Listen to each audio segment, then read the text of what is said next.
আসসালামু আলাইকুম। আউযু বিল্লাহি মিনাশ শাইতানির রাজিম। বিসমিল্লাহির রহমানির রহিম। আলহামদুলিল্লাহি রাব্বিল আলামিন ওয়াল আকিবাতু লিল মুত্তাকিন ওয়াস সালাতু ওয়াস সালামু আলা নাবিয়্যিল আমিন ওয়া আলা আলিহি ওয়া আসহাবিহি আজমাইন। ইবতিদায়ী পঞ্চম শ্রেণী।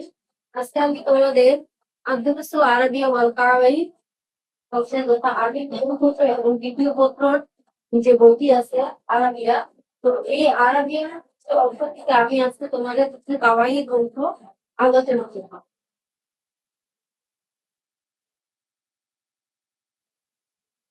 আলো কালিমা হলো আকসামুন। তোমরা কালিমা ও তার প্রকাশ নিয়ে আলোচনা করবো। তো চলো আমরা ক্লাসটি শুরু করি। এখানে দেখো যে কালিমা কাকে বলে। আমরা প্রথমে যদি চলে আসি আলোচনার ক্ষেত্রে যে কালিমা কাকে বলে।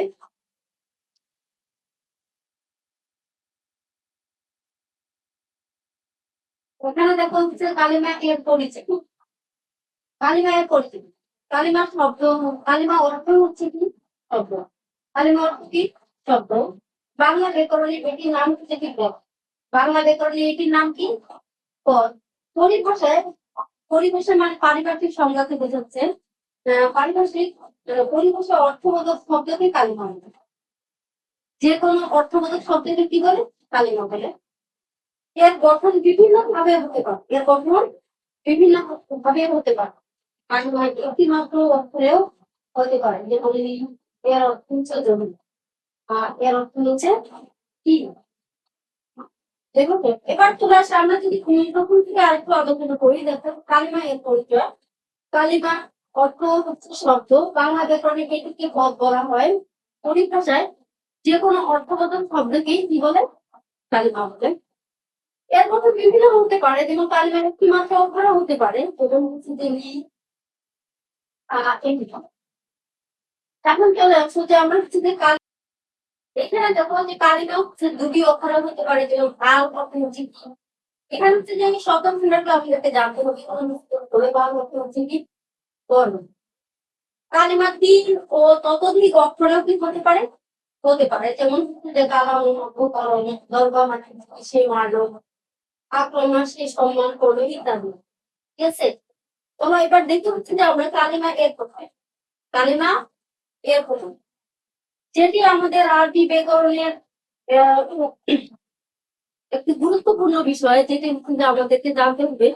না জানলে হচ্ছে যে আমরা আরবি ব্যাকরণ শিখতে পারবো না। তো কালিমা এর প্রকারগুলো হচ্ছে যে আমাদের কালিমা তিন প্রকার দেওয়া আছে। আমাদের দেখি ইসিম, ফেল, হরফ। কালিমা কয় প্রকার? তিন প্রকার। সেটা হচ্ছে কি ইসিম, ফেল, হরফ। বাংলা একে বলা হয় বিশেষ্য, বিশেষণ, সর্বনাম। আর ফেলের বাংলা হচ্ছে ক্রিয়া, এবং হরফের বাংলা হচ্ছে অপর। তো আমার এখানে যতটুকু ইসিম দেওয়া আছে, তোমরা এতটুকু ইসিম বলে কিন্তু শিখতে পারবে। এতটুকু ইসিম বলে হচ্ছে যে আমরা বুঝতে পারবো যে কোনটা ইসিম কোনটা ফেল। আবার আমাদের ইসিমের বিভিন্ন প্রকার আছে। তো তোমরা অনলাইনে আমাদের ক্লাসে ভর্তি হলে ইসিম সম্পর্কে বিস্তারিত আমি তোমাদের ক্লাস নেব, কারণ আমাদের একটা উদ্দীপক দিয়ে দিবে।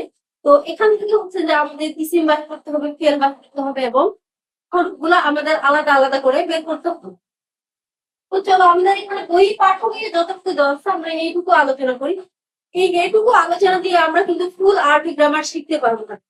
এই আরবি গ্রামার শেখার জন্য অবশ্যই আমাদের অনলাইন কোর্সে ভর্তি হও, তাহলে হচ্ছে যে তোমরা আরো বিস্তারিত জানতে পারবে। তো চলো এখন আমরা আলোচনা করি যে ইসিম এর সংজ্ঞা। আমরা যদি চলে আসি যে ইসিম কাকে বলে,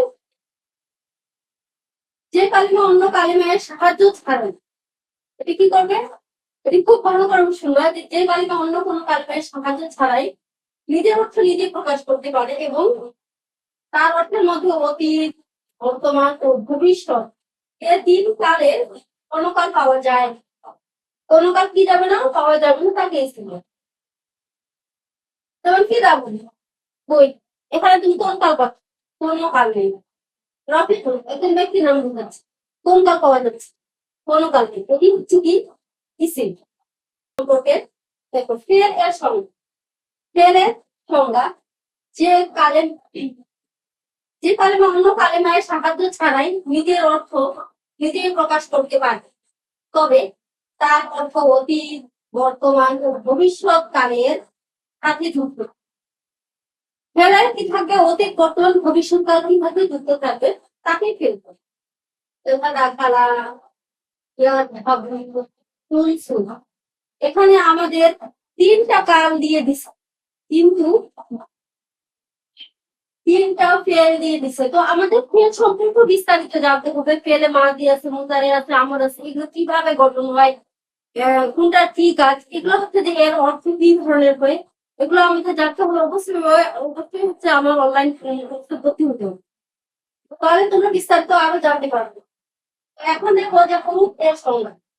আমরা কি করবো এখন? প্রুফ যে কালিমা কোন ইসিম অথবা ফেল এর সাথে মিলিত না হয়ে নিজের অর্থ নিজেই প্রকাশ করতে পারে না। কি করতে পারে না? নিজের অর্থ সে নিজেই কখনোই প্রকাশ করতে পারবে না, তাকে করবে। যেমন কি হচ্ছে থেকে মধ্যে ইলা দিকে আলা উপর ইত্যাদি। এই হচ্ছে আমাদের কালিমা। কালিমা মূলত এখানে 3 প্রকার বলা হয়েছে: ইসিম, ফেল, হরফ। তো ইসিম এর সংজ্ঞা দেওয়া হয়েছে এবং উদাহরণ দেওয়া হয়েছে, ফেল এর সংজ্ঞা এবং উদাহরণ দেওয়া হয়েছে, এবং হরফ এর সংজ্ঞা বা উদাহরণ দেওয়া হয়েছে। তো আমাদের এই এতটুকু সীমাবদ্ধতার মধ্যে জানলে হবে না, আমাদের আরো বিস্তারিত জানতে হবে। বিস্তারিত জানার ক্ষেত্রে আমাদের অনলাইন কোর্সে তোমরা ভর্তি হতে পারো। তো আমাদের আজকের ক্লাস এই পর্যন্তই। আল্লাহ হাফেজ।